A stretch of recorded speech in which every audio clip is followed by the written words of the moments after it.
Tahap bener nih.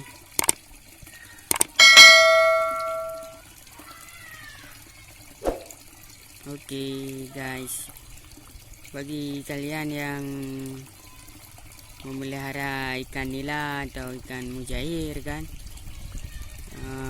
jika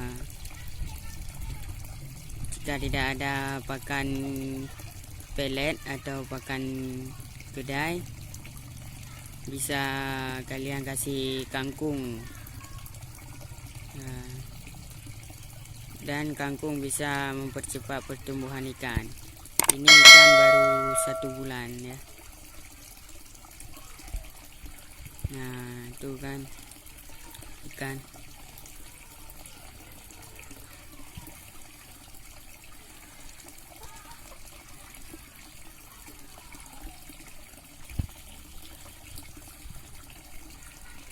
Dan airnya harus mengalir tiap hari, tiap saat, dan harus ada juga pembuangannya tuh.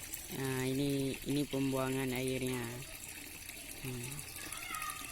Dan ini sisa-sisa daun kangkung dan batang-batangnya bisa dia tumbuh kembali daun-daunnya. Dan ini baru saya kasih lagi